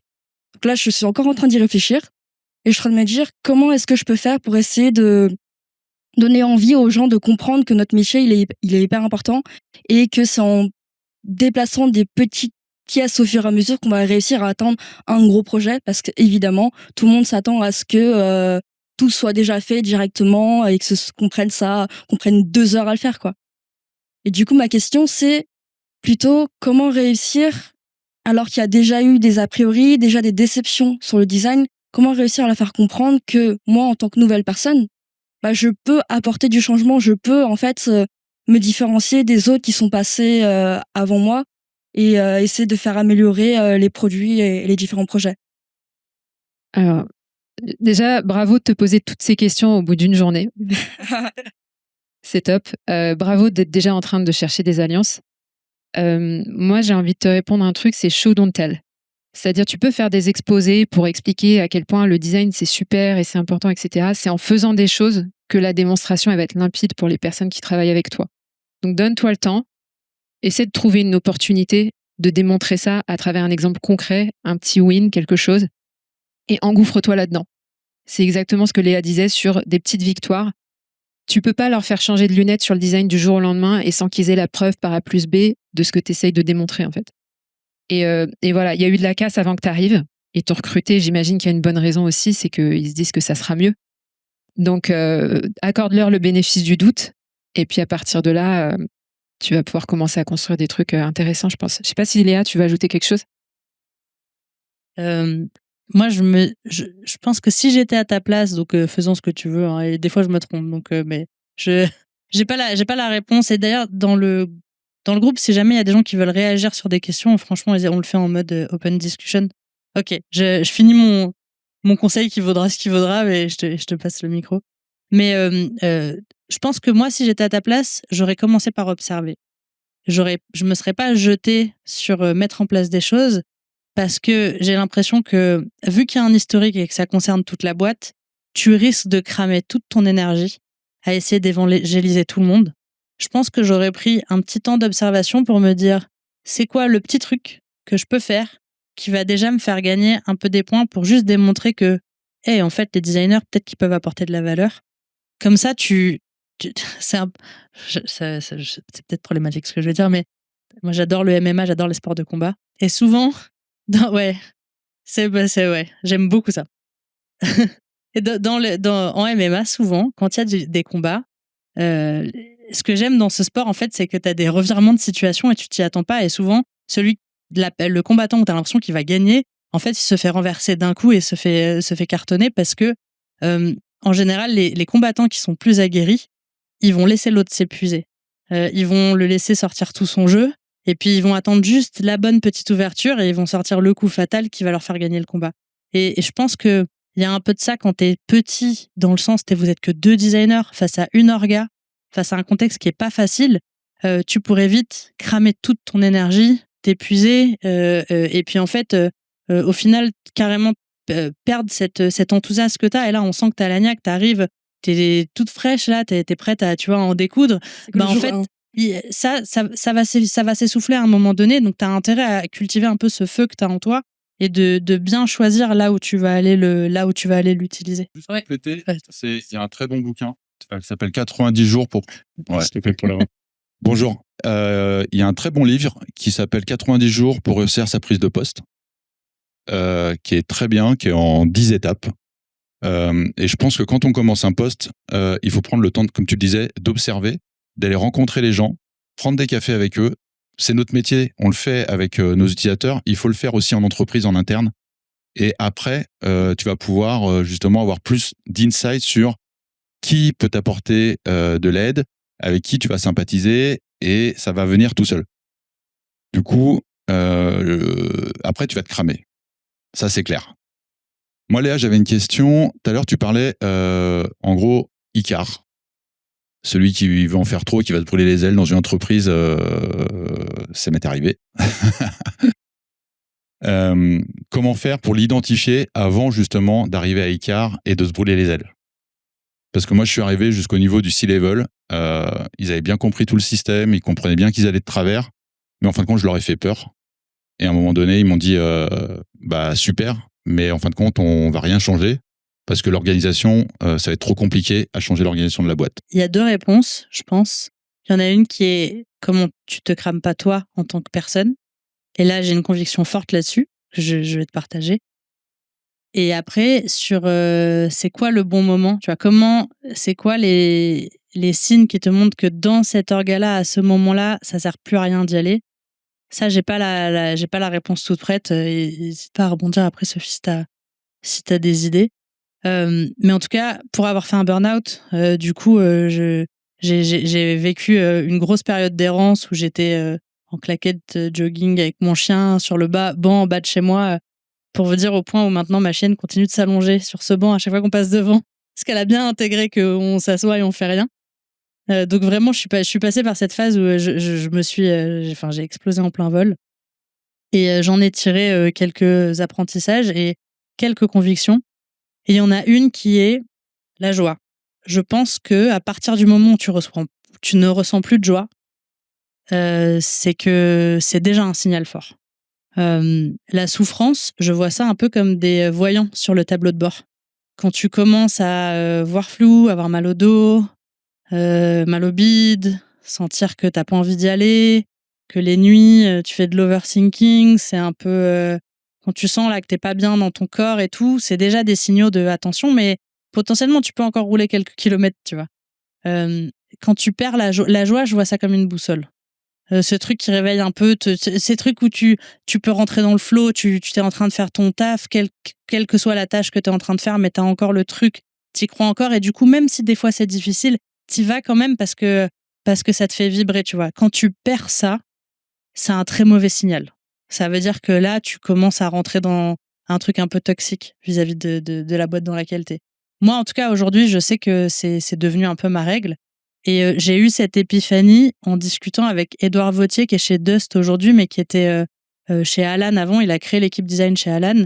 Et ce que j'avais trouvé hyper intéressant, c'est que Édouard et moi, on a été contributeurs individuels en même temps. On est devenus managers à peu près en même temps. On a chacun monté une équipe design de notre côté à peu près en même temps. Et on est redevenus contributeurs individuels et on a chacun rejoint des petites startups early stage. Donc, on a des carrières un peu en miroir. Mais la grosse différence, c'est que moi, je l'ai fait sur les genoux, dans le sang, en mode MMA, no pain, no gain. Et que j'en suis revenue, hein, mais j'ai eu cette phase-là où j'étais à donf là-dedans. Être la meilleure version de soi-même, je vomis ces phrases-là, je peux plus les supporter aujourd'hui, mais j'ai cru à ces trucs-là à une époque. Et puis un jour, je discute avec Edouard et je me demande comment il a fait, lui, pour pas se cramer. Et lui, il me dit, bon, juste, je m'amusais plus. Et bon, j'aime bien l'IA, je trouve ça cool. Dust, ça m'amusait. Et du coup, je vais là où ça m'amuse. Et en fait, juste le mec s'écoute. Et je me suis rendu compte que j'aurais pu avoir la même carrière, mais avec beaucoup moins de souffrance. Et que j'avais complètement perdu de vue juste ce qui me faisait kiffer, quoi. Donc, je pense que la joie, c'est une vraie boussole. Et après, le truc qui t'envoie le déclic en entreprise, je trouve que ça, c'est plus dur parce que ça dépend vraiment du contexte. Il y a des boîtes où... C'est pour ça que le temps d'observation, il est important. Il y a des boîtes, quand tu commences à être un peu capé en design et que tu connais un peu les dynamiques, au bout d'un moment, tu vois bien que... voilà, il n'y a pas de place. Et puis des fois, il y en a d'autres où tu sens qu'on attendrait que le designer apporte de la valeur ou qu'il y aurait une opportunité. Et il faut juste qu'à un moment donné, quelqu'un y aille. Alexis, tu veux pas dire comment t'as fait, toi? Parce qu'en vrai, ton histoire, elle est trop intéressante. Chez Deezer, il y avait il y avait un historique. Et tu vois, la manière dont... Enfin, quand on voit d'où est parti le design chez Deezer et là où tu l'as emmené, moi, je trouve que c'est super intéressant. Waouh, non, j'étais tellement pas vrai à ça. Non, en vrai, je pense que ce que tu as dit est assez juste sur le fait, tu vois, qu'il faut se donner le temps, il faut prendre le temps d'écouter. Forcément, moi, quand je suis arrivé chez Deezer, lui, il est arrivé un peu de temps, quelques temps après, mais on s'est dit, waouh, putain, c'est chaud, on part d'un niveau. Et en plus, je suis quelqu'un d'impatient. C'est-à-dire que je voyais le terrain de jeu, je me suis dit, ouais, ok, dans 6 mois, tout est nickel, c'est bon, j'ai la meilleure orga design, tout le monde comprend le design, on fait des super produits. Ça fait presque 2 ans et je pense qu'on a à peine fait genre un tiers de ce qu'on voulait faire sur le design. Donc déjà, je pense qu'il faut être patient. Et par rapport à ce que tu disais, je pense qu'il faut savoir écouter les signaux faibles. Comprendre en fait quand en fait on te dit de venir parce qu'on attend vraiment que tu apportes quelque chose. Et ne pas y aller si on n'attend rien de toi. Je pense que des fois, on a tellement envie de bien faire qu'en fait, on se crée des batailles qui n'existent pas. On a envie d'y aller, on a envie de prouver que ça peut marcher. Mais en fait, il y a des gens qui sont pas du tout réceptifs à ces moments-là. Et je pense que dans ces moments-là, il faut même pas essayer. Ça sert à rien. Et oui, moi, je pense qu'en fait, clairement, mon arrivée au rôle de produit, ça a été un peu genre même une surprise pour moi. Je suis revenu de vacances et on m'a dit, OK, il y a une nouvelle strate sur laquelle on est en train de réfléchir. On aimerait que ce soit toi qui définisse la nouvelle strate de Deezer sur le B2C. Tu as 5 semaines. Donc, je me suis un peu cramé. Donc, tu vois, genre, là, aujourd'hui, je suis au stade où j'étais en one-one avec mon chef et je lui dis, là, je vois en fait des signaux qui sont en train de s'allumer. Donc, je suis conscient qu'il faut que je réduise en fait ma vitesse. Sinon, en fait, dans 2 mois, j'aurais fait genre 2 mois de VP Product, ce qui aurait été cool pour un designer, mais ça s'arrête là. Donc, je dirais, ouais, s'écouter et écouter aussi les gens qui sont autour. Pour les personnes qui sont pas C-level, comme moi. Moi, mes changements de carrière, j'ai été un peu une Édouard. Vraiment, c'est le moment où il y avait 2 paramètres qui ont joué. C'était, oui, je m'amusais plus, les nouveaux projets m'excitaient plus. Et il y a un autre aspect qui est à quel point tu peux changer les choses autour de toi. Et il y a une phase qui est hyper grisante où tu sens que tu embarques les gens avec toi dans le monde du design et tu sens qu'à un moment, tu arrives à un plateau et que ça va être compliqué. Enfin, ta tête, elle bute sur un plafond de verre et que là, ça va commencer à devenir vraiment compliqué et fatigant. Et moi, c'est un peu ces moments-là où j'ai décidé de faire des switches de carrière et de basculer sur d'autres entreprises. Et je pense que c'est important de sentir ces moments-là. Alors, évidemment, est-ce que ça s'applique à du C-level? Je ne sais pas, mais je pense que dans la salle, on a des personnes qui ne sont pas arrivées à ce niveau du career path et qui se sont posées ce genre de questions. Et voilà, moi, ma boussole, c'est vraiment ces 2 items-là. Est-ce que je ressens encore de la passion pour ce que je fais? Et ensuite, est-ce que je sens que la conduite du changement va continuer de faire des progrès? Ou est-ce que ça y est, c'est fini? J'ai apporté tout ce que j'avais à donner. Et là, en fait, si je continue de forcer le truc, ça va se faire au détriment de ma santé mentale. Et voilà. Oui, donc ouais, du coup, ce que je trouvais intéressant, c'est effectivement le moment où tu crames. Donc moi, ça m'est arrivé quand j'étais chez Adobe. J'avais déjà créé Laptop Et en fait, le futur, c'était d'être manager. Par contre, moi, en tâche de fond, j'ai créé plein de trucs, des playbooks, j'ai mis en place des design sprints, etc. Et ça n'existait pas à l'époque. et après, je me suis dit, en fait, c'est aussi bien de laisser ça aux autres. En fait, c'est peut-être pas vous qui serez head of design ou, en fait, on s'en fout. C'est-à-dire votre but à vous, c'est vraiment que le design évolue et prenne sa place dans l'entreprise. Et en fait, donner tous les outils, les méthodes, c'est peut-être la meilleure chose que vous pourriez faire. Donc aujourd'hui, quand je vois mon ancien boss de chez Adobe, donc ça fait un petit moment déjà, ça fait 10 ans que j'ai quitté Adobe. C'est bon, maintenant ils ont une grande équipe, ils sont reliés à la finance, ils sont partout dans le monde. Il y a vraiment ils recrutent à fond des user researchers. Et c'est ce que tu disais, Alexis. En fait, ça prend du temps. Et en fait, sachez que ces discussions, on les avait déjà il y a 10 ans. On a encore des vidéos, vous regarderez, toi, t'étais là. Sur YouTube, vous verrez, en fait, c'est les mêmes discussions. Donc, en fait, ça prend grave du temps. Enfin, je veux pas vous déprimer. Un petit peu. Non. Bon, ouais, je commence à déprimer, mais mais en fait, c'est le temps humain, quoi. Enfin, c'est le temps de la présence aussi. Ça aussi quelque chose qui est hyper important. Et ça, je le vois en tant que chef d'entreprise. En fait, c'est un truc, il faut être présent, il faut être là, il faut écouter les gens.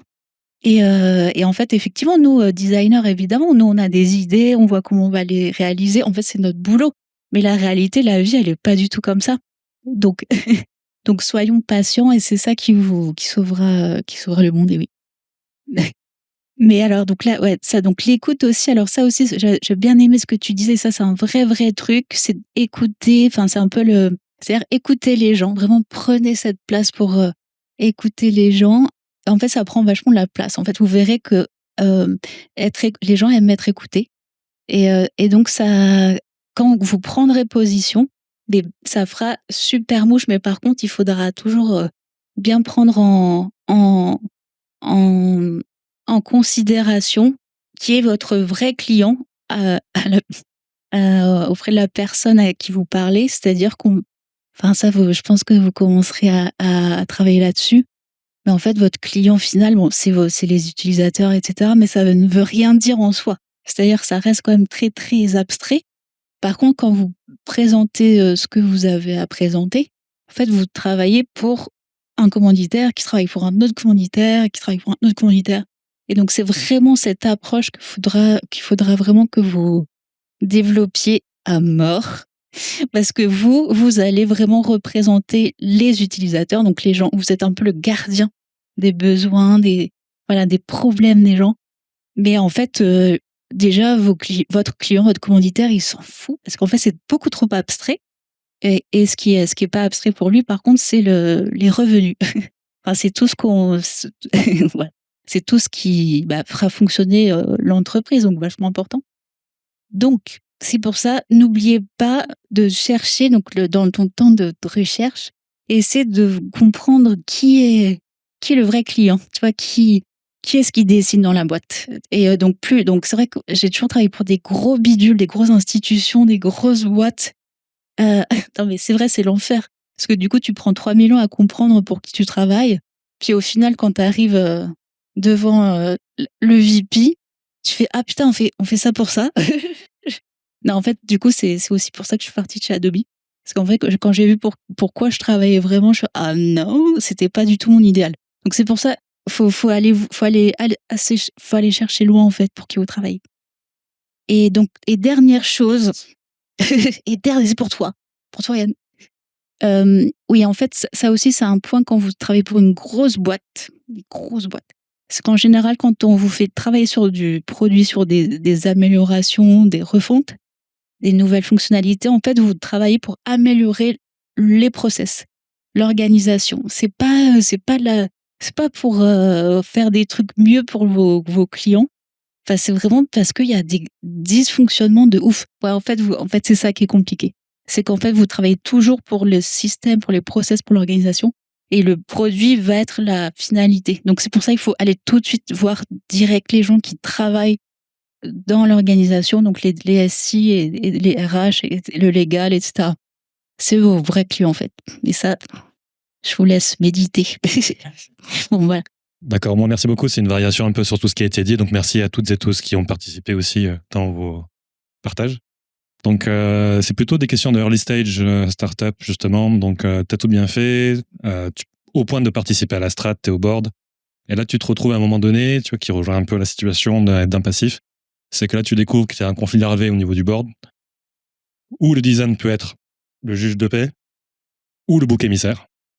Et que, en fonction, justement, tu peux mettre en cause des gens parce qu'il y avait un vernis de design qui a fait que tu arrives là, mais qui n'est pas assez profond, qui fait que si tu commences à pousser un peu plus loin, ça va modifier les strates et justement les capacités de ceux qui sont au pouvoir.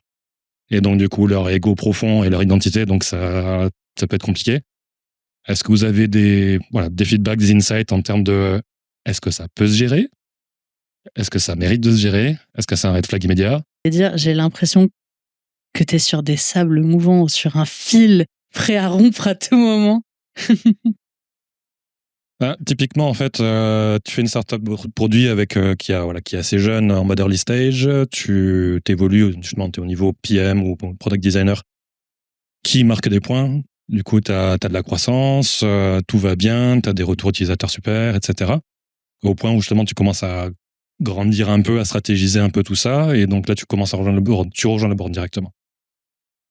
Tu découvres au fur et à mesure que justement, en fait, il y a pas mal de conflits dans la décision et que justement, tu découvres pour qui tu travailles vraiment, en réalité, et que en fait, il y a pas mal de décisions dont tu étais épargné juste alors, mais en travaillant un petit peu, justement, en étant en autonomie, typiquement avec un petit côté un peu pirate, ça a bien marché. Sauf que là, si tu commences à officialiser et à stratégiser tout ça dans la stratégie de la boîte complète, tu te retrouves au milieu, justement, des cofondateurs qui peuvent, eux, être en conflit, qui ont des capacités et des visions différentes, et que c'est là où ça commence à être fragile. Genre ça, c'est un truc très classique d'early stage qui peut passer ou pas le cap du scaling, quoi. Est-ce que ça vous inspire quelque chose ou... Moi, j'ai été designer dans une startup très early stage avec très peu d'employés. Et pour le coup, j'ai jamais accédé au board, voilà. Mais je savais ce qui s'y passait, donc je peux t'en parler. En gros, c'était celui qui gueulait le plus fort, qui avait la priorité sur la roadmap, celui qui savait intimider les autres. D'ailleurs, c'était celle qui savait intimider les autres, voilà. Et en fait, on a été obligé de faire un peu la police au niveau des priorisations, de dire bah voilà. Désormais, on va mettre tout sur la table, on va prioriser sur tel et tel et tel critère. C'est le moment où on investit, je crois d'ailleurs, dans le Product Board pour voir les feedbacks récurrents, sizer les efforts, tout ça pour essayer de prioriser plus sur des choses rationnelles. Et ça a permis de remettre un peu tout le monde à sa juste place aussi et de ramener un peu de rationalité là-dedans. Donc évidemment, vu le rôle que j'occupais, c'est pas moi qui suis à l'initiative de cette façon, de ce changement, voilà. Mais en tout cas, ça a bien aidé à assainir. Derrière, on a recruté une personne qui était brillante pour faire la partie PM, qui était quelqu'un qui avait une grande intelligence relationnelle et qui a réussi à manœuvrer avec les personnalités difficiles. Et donc, elle, vraiment, son mot d'ordre, c'était « Oui, t'inquiète pas, on va le faire. » Mais plus tard, un jour. Genre, ouais. Elle arrivait à faire passer ce genre de truc. Et du coup, la personne en face, elle se sentait entendue. Ça passait mieux. Enfin, vraiment, elle était hyper inspirante, cette fille. Et j'ai beaucoup appris à son contact et en la regardant faire. Parce que elle a réussi, en fait, à se rendre sympathique auprès de ces gens qui étaient très difficiles, qui étaient vraiment des grandes gueules. Et voilà. Enfin, pour moi, ça reste un modèle aujourd'hui, quoi. Je sais pas si ça t'aide. Léa, je pense que tu auras peut-être des exemples aussi. J'ai pas d'exemple vraiment, mais l'ego, c'est un vrai sujet. Je pense que c'est un vrai sujet dans toutes les entreprises, mais j'ai l'impression que quand tu es dans des startups, ça l'est particulièrement parce que les founders, leur produit, c'est leur bébé, ils ont leurs convictions qui sont hyper fortes et souvent, pour arriver à monter une startup, il faut avoir une certaine conviction, parfois du bagou, pour aller chercher des fonds, etc. Et donc, souvent, ça donne des personnalités un peu particulières. Pour un peu que tu sois avec quelqu'un qui a un background plutôt business, qui a été biberonné à, je sais pas, HEC, Sciences Po, whatever, t'es probablement face à quelqu'un qui a été conditionné à avoir des super idées hyper intelligentes. Et donc, l'ego, c'est un vrai sujet. Je pense que je vais un peu dans le sens de ce que disait Sophie, mais ce genre de personnes, aller les contredire, aller à l'encontre de leur position, alors que ce sont ces personnes-là qui tiennent les rênes de la boîte et que c'est leur boîte, c'est un peu se tirer une balle dans le pied, je pense. Il faut réussir à les inclure, faire en sorte qu'elles adhèrent en fait à ce qui est proposé. Ça peut passer par différentes approches. Ça peut être, tu passes de la pommade, comme ce que tu disais, Sophie. Oui, super, génial, ton idée, on va le faire. Puis après, tu laisses dormir un peu le truc en roadmap. Ça peut être faire ça sous forme d'exercice collaboratif et faire en sorte que ce soit son idée, même si c'est l'idée de l'équipe. Et puis du coup, ça remet pas en question sa posture. Voilà, tu peux avoir plusieurs approches, mais je pense que là vraiment c'est vraiment spécifique, ça dépend tellement des personnalités que tu as en face. Je vois une main qui se lève. Vas-y, Alex. Ah pardon, je croyais que tu voulais réagir. Bon, je suis en train de ramer, donc. En plus, c'est un truc que j'ai mis en place grâce à toi. Léa, elle disait un truc, c'est quoi? C'est les batailles se gagnent en coulisses. Un truc comme ça que tu dis? Ouais, on dit. C'est dans la formation. On a fait une formation ensemble. Et en fait, tu vois, je pense que, en tout cas, je connais pas tout ton contexte, mais si tes sujets deviennent des sujets de discussion et de discorde dans ces meetings-là, je pense, toi, ton objectif principal, c'est de faire en sorte que ça soit pas des discussions, qu'on lance pas de discussion en regardant tes sujets. Quand moi j'ai fait le truc de la strat de la boîte, j'ai fait un meeting devant tous les C-level, ça a été un pugilat, j'ai pas pu faire 3 slides en 1 heure. Et puis en fait, ils ont commencé à entrer dans des débats entre eux, ils étaient pas d'accord et c'était une catastrophe. Je suis sorti de ce meeting-là, j'étais dégoûté. Le lendemain, j'ai dit, ah mais putain, Léa me disait ce truc-là, je sais plus ce que tu dis, mais en gros, en fait. Ça y est, ça m'est revenu, je vais rebondir. En gros, tu fais en sorte d'avoir le buy-in de tout le monde avant de venir à cette réunion-là. Donc en fait, moi j'ai dit, alors ok, les 3 personnes qui peuvent genre fermer la bouche de tout le monde dans cette réunion, c'est genre mon boss, la CMO, le CEO. Et donc la veille de ma présentation suivante, je suis clairement venu avec presque la même présentation. Mais en fait, j'ai fait le tour, j'ai collé un one-one avec chacun d'entre eux et j'ai passé genre 3 fois 45 minutes à leur expliquer ce qu'on voulait faire, l'histoire qu'on voulait raconter. Ils étaient tous convaincus que c'était une superbe idée. J'ai fait genre que j'écoutais en fait leur feedback et que je disais ah ouais, t'as trop raison. Je vais modifier ça pour intégrer ton petit feedback. Et donc le lendemain, quand je suis venu représenter en C-level, franchement en 15 minutes c'était fini. Et ils avaient genre waouh, c'est trop bien ce qu'on va faire. C'était la même chose qu'avant. Ça s'appelle le meeting avant le meeting et ça se fait à tous les niveaux hiérarchiques, encore une fois. C'est tout à fait possible d'aller chercher une personne avant de présenter un truc et de lui dire « Est-ce que tu peux me soutenir explicitement pendant cette réunion ?» Et vraiment, faites-le, ça change tout, quoi. Ouais, j'ai appelé ça le Game of Thrones. Et ça m'a beaucoup aidé chez Payfit. Et l'exemple tout à l'heure où je vous parlais des Golden Pass et du service design, etc. En fait, quand je rejoins Payfit, l'équipe est encore hyper dans la dynamique de on est une startup early stage, il faut qu'on rajoute des features pour se positionner sur le marché, etc. Et au début, quand tu lances une startup, c'est moins vrai maintenant que les levées de fonds se sont calmées et qu'il y a un enjeu de rentabilité qui est différent. Mais jusqu'à avant 2022, tu avais quand même cette dynamique où il fallait vite croître et donc vite on levait des fonds et on sortait plein de fonctionnalités pour avoir un produit qui soit le plus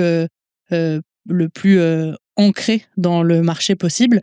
Et donc quand je rejoins Payfit, c'est le moment où il faut sortir de ça. Si on continue de rajouter des trucs, on va devenir Salesforce et il faudra payer des consultants pour savoir comment utiliser Payfit, alors que l'audience de Payfit, c'est du B2B, c'est un logiciel pour faire de la paye. Et la promesse, c'est si tu es une toute petite boîte et que tu n'as pas d'équipe HR, normalement, avec Payfit, tu arrives tout seul à gérer la paye des employés, quoi.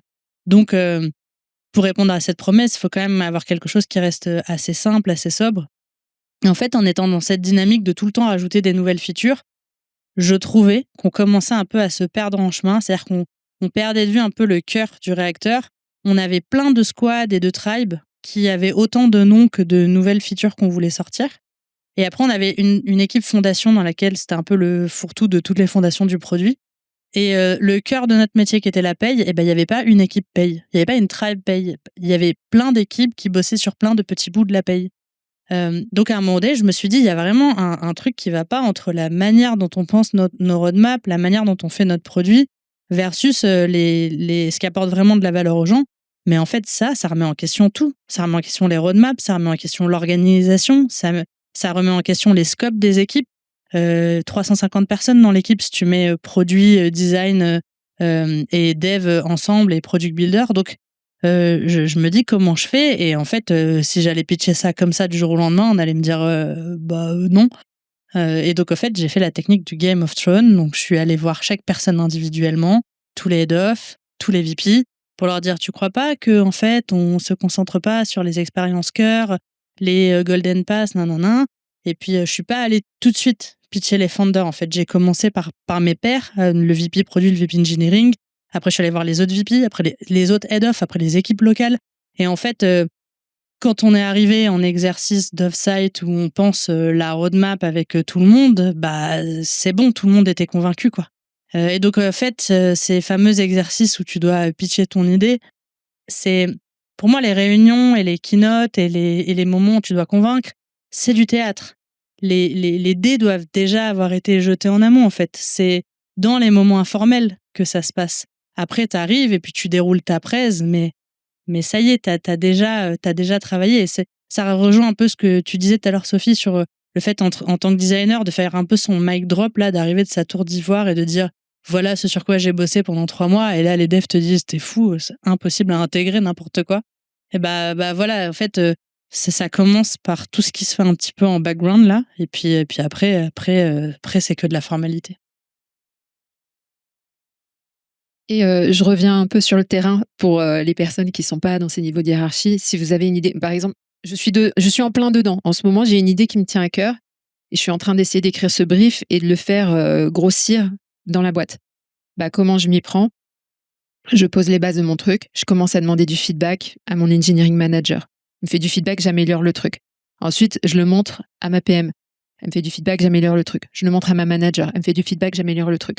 Et je vais taper de plus en plus haut. Et là, en fait, le truc, il a monté. Je l'ai montré à une personne super influente dans la boîte qui s'occupe de la data science. Elle m'a filé des billes pour rajouter une couche de métrique là-dessus qui donne de la solidité à mon truc. Je l'ai montré au CPO. Et le truc, je me suis aperçue qu'il a circulé jusqu'au CEO de la boîte, en fait. Donc, j'espère qu'on va bosser dessus. Mais voilà, tout ça pour dire que à tous les niveaux hiérarchiques, voilà, là, on parle de C-level, etc., mais ça vous concerne tous. Si vous avez un truc dont vous êtes convaincu, c'est tout à fait possible de faire naître une idée et de la faire grossir comme ça dans votre coin. Vous roulez votre boule de neige jusqu'à ce qu'elle grossisse, que les gens, bah voilà, ils commencent à se dire ah ouais, elle a raison et tout. Et puis un jour dans une réunion, ça va parler de votre idée. Et puis ça va pas venir de vous, mais c'est pas grave, on s'en fout. Ce qui compte, c'est que l'idée, elle existe. Et donc petit à petit, moi je suis assez convaincue que si vous bossez de cette façon, il y a rien de répréhensible en fait. C'est même super, ça montre toute la proactivité que le design peut avoir dans l'entreprise. Donc, j'espère que ça vous booste, que ça vous donne envie d'y aller. Je crois qu'il y avait une dernière question. Merci, et merci pour la présentation. Ça fait écho, effectivement, pas mal de trucs que moi j'ai vécu. J'étais directeur design d'une équipe de quarantaine de designers. Moi, j'en étais à un point sur les brèches, à anticiper mes réunions avec le CPO pour que ça soit après les matchs du PSG.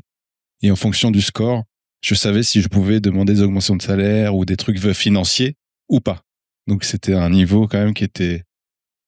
Exactement. Et d'où ma question, est-ce que c'est cognitivement tenable d'avoir dans une main un crayon qui s'occupe de l'expérience, qui est garant de quand même quelque chose qui est cognitivement très fort déjà, sur lequel on a besoin du temps de focus, du temps de réflexion, du temps de se poser, de manager ses équipes, etc. Et dans l'autre main, tout ce que vous venez de présenter, c'est-à-dire le Game of Thrones, et d'avoir en fait quand même quelque chose qui nous étire entre du temps long de réflexion, de la qualité, et en même temps, effectivement, une intelligence émotionnelle, une intelligence situationnelle, relationnelle. Moi, je sais que je suis parti au bout de 4 ans, juste avant ce que toi t'as vécu, parce que je sentais qu'effectivement ça montait. Et le burn-out chez les dirigeants design, c'est pas un tabou. Enfin, c'est quelque chose qu'on voit souvent. Et pour moi, c'est aussi lié à ça, quoi. Donc, est-ce qu'il faut des design lobbyistes dans des grosses équipes qui vont un peu faire ce taf d'aller parce que moi je trouve un truc que cognitivement c'est très très lourd, quoi. Moi, j'ai eu un learning, enfin une espèce d'épiphanie juste après au moment où j'étais en train de quitter Payfit. Je suis restée après avoir acté avec Payfit que j'étais en burn-out et que j'allais partir, je suis restée 6 mois de plus. Mais en fait, ça a été 6 mois de levage de pied petit à petit, où j'ai commencé à passer aux équipes tout ce que je faisais. En fait, je me suis rendu compte en travaillant cette passation, je me suis dit, il faut pas que mon équipe s'effondre quand je pars de Payfit. Comment je fais pour qu'elle soit pas diluée? Parce que je savais sans VP Design, c'était un peu ce qui nous pendait au nez. Pour pouvoir réduire les coûts ou autre, ça aurait été facile pour Payfit de juste cutter les designers, les diviser par 2, les mettre sous la responsabilité du VP produit ou autre, et puis voilà, c'était plié, quoi. Donc, j'avais essayé de recruter quelqu'un pour me remplacer et j'avais compris que ça allait être vachement long et que c'était pas facile de recruter un designer à un niveau VP. Et donc que potentiellement l'équipe allait se retrouver sans VP design pendant un certain temps. Et donc pendant ces 6 mois où j'ai commencé à déléguer, je me suis rendu compte que j'avais passé 3 ans à essayer de protéger les équipes, de faire le shit umbrella au maximum, en me disant même si j'ai des directeurs design, en fait ces directeurs, il faut qu'ils se concentrent sur leur terrain. Et Léonore qui est là, elle a été directrice design, elle est debout derrière si vous voulez lui poser des questions après là-dessus. Donc elle a fait partie des personnes à qui j'ai donné mon scope. Et en fait, j'avais très peur de les cramer. Et je me suis rendu compte que, en fait, l'équipe était carrément en capacité de le faire. Et là, je me suis dit, merde, en fait, ça fait 3 ans que j'en chie et que j'avais des personnes qui étaient hyper capables de porter tout ça avec moi et que j'ai voulu faire un peu la maman ours et les protéger. Alors qu'en fait, c'est une attitude maternaliste, paternaliste qu'on a souvent dans la culture française en entreprise. Et en fait, je trouve qu'elle est un peu fucked up parce que ces directeurs, si je les avais sollicités plus, je pense que j'aurais été plus forte. On aurait pu porter certains sujets ensemble et je me serais probablement pas autant cramée. Donc, je pense que pour répondre à ta question, je pense que c'est pas tenable seul. Et que si on est seul, on va dans le mur. Que c'est et au-delà de choisir ses batailles, y aller palier par palier, commencer par se créer des alliances, etc. Il y a aussi un vrai sujet qui est quand tu as une équipe design, comment tu portes ça en tant qu'équipe et comment tu t'autorises à mettre ton ego de côté et pas être la personne qui va sauver ou qui va créer toute une entité design, mais te dire on est des designers qui portent l'entité design et on va le réfléchir ensemble, quoi. Je te sens pas convaincu? À appliquer. Mais c'est toujours pareil, on peut continuer le débat, mais c'est toujours pareil entre le leader qui fait effectivement l'ombrelle ou qui fait pas, et les équipes qui vont se plaindre de dire, on reçoit un peu toute la pression du dessus et tout. Donc, faut trouver le bon ajustement, quoi. Ok.